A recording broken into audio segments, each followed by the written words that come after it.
You ever watch someone try to take something from you while standing on the very ground you own? That's what happened the morning a woman from our HOA marched down my dock with a tow truck, trying to repossess my boat on my lake. The lake I legally own. Yeah, buckle up. I'm Ethan Walker, and for most of my 58 years on this earth, I've lived beside a stretch of water folks around here called Willow Brook Lake, though on paper it's something a little different. Walker's Reservoir, a name so old it's written in cursive ink on a deed that still smells like cedar and oil and my grandfather's pipe smoke whenever I open the drawer. This lake raised me. I learned to fish on its glassy mornings, learned patience in its quiet coves, and learned respect for storms when lightning chased me back to shore more than once. I always figured when my time came, I'd end up right here too, part of the soil, watching over the water in some invisible way, just like the ones who came before me. I never, not once, imagined I'd have to defend it from clipboard warriors and neighborhood bylaws. But that's the thing about trouble. It doesn't always roar. Sometimes it shows up wearing sunglasses, a blazer, and carrying a stack of printed regulations. Her name was Madeline Groves, president of the Willow Ridge Homeowners Association, a position she treated like she'd been elected governor of the entire county. The kind of person who thinks neighborhood harmony means everybody's flower pots match and no kid's bike is ever left in a yard. The sort of woman who sees a lake and imagines a private resort, instead of a place where boys learn to swim and old men breathe a little easier.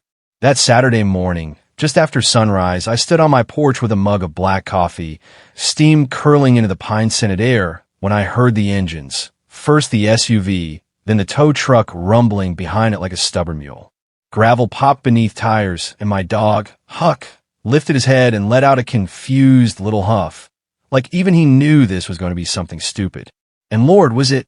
Madeline strutted down the dock like she was walking into a courtroom she'd already won. 2 HOA board members followed, Greg Tillman, a man with the personality of an empty stapler, and Sandra Price, who once fined a family for hanging Christmas lights 3 days after New Year's. Behind them all was the tow truck driver, a fella whose shoulders already slumped with regret. That vessel, Madeline said, pointing at my boat like it had insulted her ancestors, is in violation of community watercraft size restrictions and must be removed immediately. I stared at her, unsure if I was awake or trapped inside some HOA fever dream. Ma'am, I said slowly, this is my dock on my lake. You can't tow a boat from property that doesn't belong to you. Her smile tightened. Ethan, everything visible from community lots falls under association jurisdiction. Section 12, Paragraph B, Shared Scenic Access. I blinked. Shared scenic access? So what? You own my view now. She didn't even flinch. If the boat disrupts the aesthetic harmony, yes. Behind her, Greg nodded like a bobblehead someone had glued to a spreadsheet. The tow truck driver scratched his beard. Ms. Groves, I don't see how I'm supposed to tow something off a lake. You'll figure it out, she snapped. That was the moment I realized something terrifying. This woman fully believed she had the authority to rearrange nature because she won an HOA election by 14 votes and a pan of gluten-free brownies. I could have argued. I could have shouted.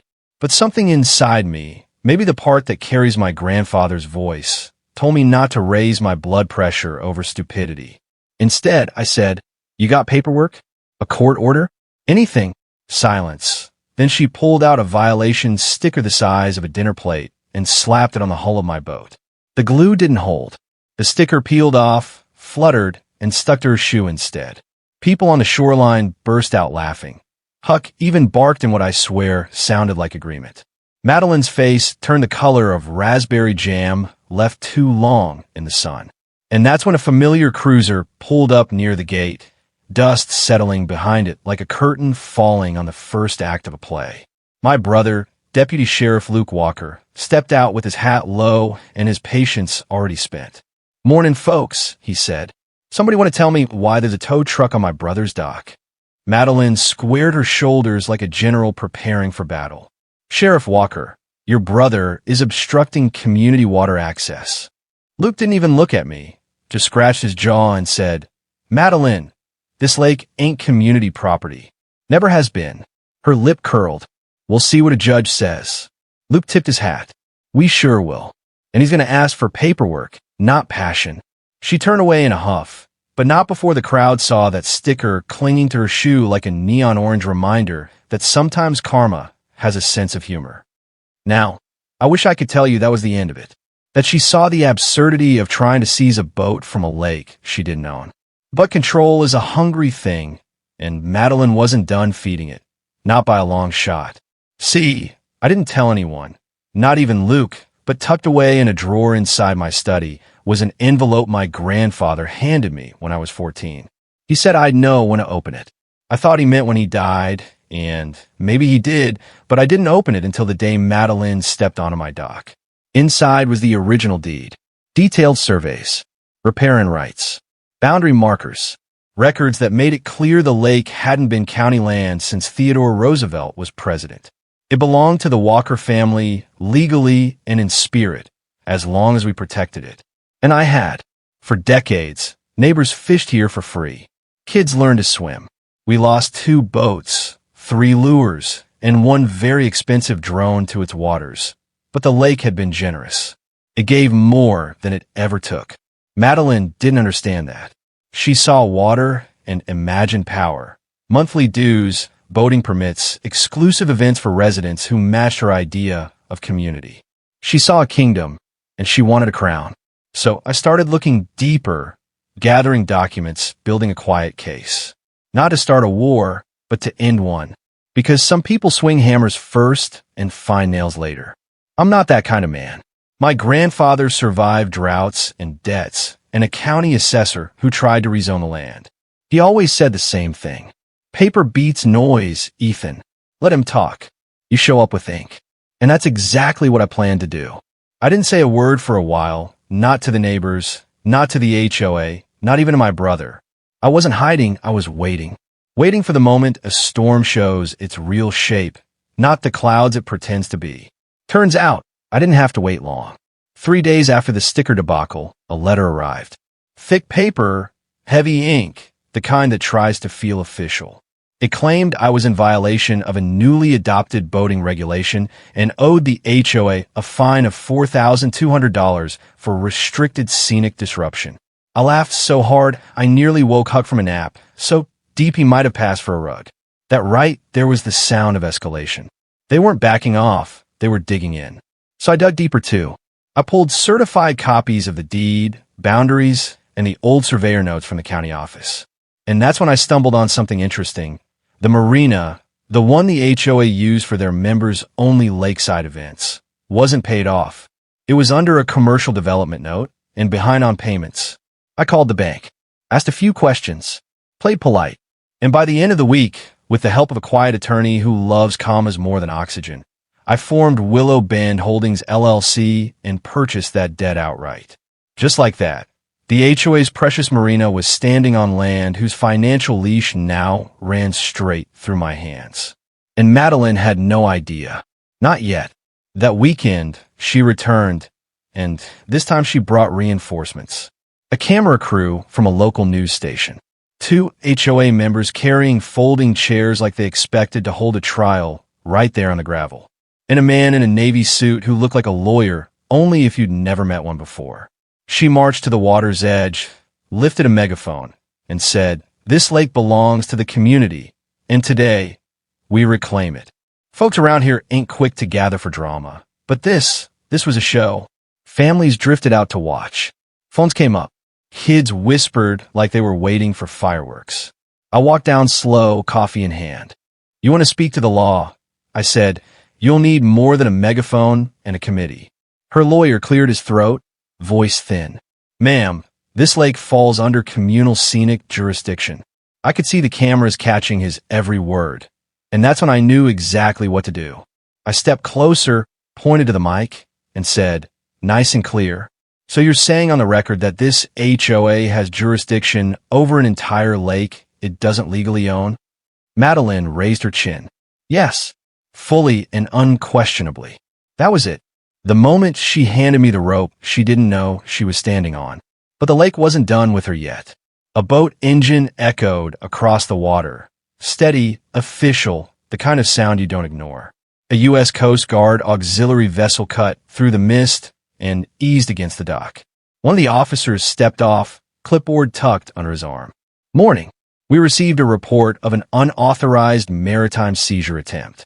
Madeline stiffened. This is a private matter. Ma'am, the officer said, you can't enforce pseudo-legal maritime claims over privately owned riparian property. Her lawyer blinked like he'd never heard half those words. Madeline sputtered, but it disrupts the subdivision's visual harmony. The officer looked out across the lake, then back at her. Ma'am, the moon disrupts visual harmony, but you still don't get to write a ticket. I swear, even the fish laughed. Phones shook with recording. Someone snorted so loud it echoed. Madeline lost ground that day, socially, legally, and in whatever notebook she kept her imagined empires in. But she still didn't know about the marina, and that was the part one kept quiet until the time was right. And that moment came a week later. She organized what she called a community emergency rally, Take Back the Lake. Flyers everywhere. Facebook posts. Threats of decisive action. Same day, same hour, I hosted something of my own at the marina, a lakeside cookout. Open to everyone. No duas. No bylaws. People came. Families, fishermen, teenagers with beat-up canoes, widows who fed ducks because it reminded them of calmer years. The air smelled like burgers and hickory smoke. The water looked like it was smiling. Then came Madeline's convoy. Expensive SUVs. A banner reading, "Protect our water rights." But she hadn't done her homework. The cameras rolled as she stormed down the dock and announced, "This marina belongs to the HOA and its members." I pulled a folder from my truck, thicker than a Bible and twice as enlightening. "Actually," I said, handing papers to the news crew first, "this marina is now under Willow Bend Holdings LLC mine. Purchased legally from the bank, holding your past due note." Her face changed. Not red this time, not explosive. Just blank, like a house with all the lights suddenly switched off. "You're lying," she whispered. The tow truck driver from last time, same guy, hooked up her SUV and said, "Just following instructions from the property owner, ma'am." If a lake ever applauded, that one did. Her car rolled away while the crowd chanted something I didn't start and couldn't stop. No more HOA. No more HOA. That's when I knew the tide had turned, not just for me, but for everyone who'd been living under fear disguised as organization. A lawsuit did come. Oh, she tried. But in the courtroom, her bylaws were like sand against a deed that had held firm since 1909. The judge dismissed the case and ordered the HOA to pay every legal fee tied to the mess. 2 weeks later, the HOA disbanded.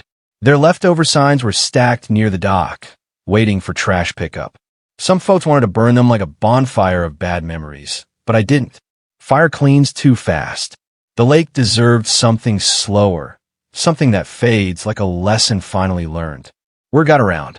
The county board reached out. They said folks were calling it Walker Lake again and asked if I wanted the name recorded officially. I didn't answer right away.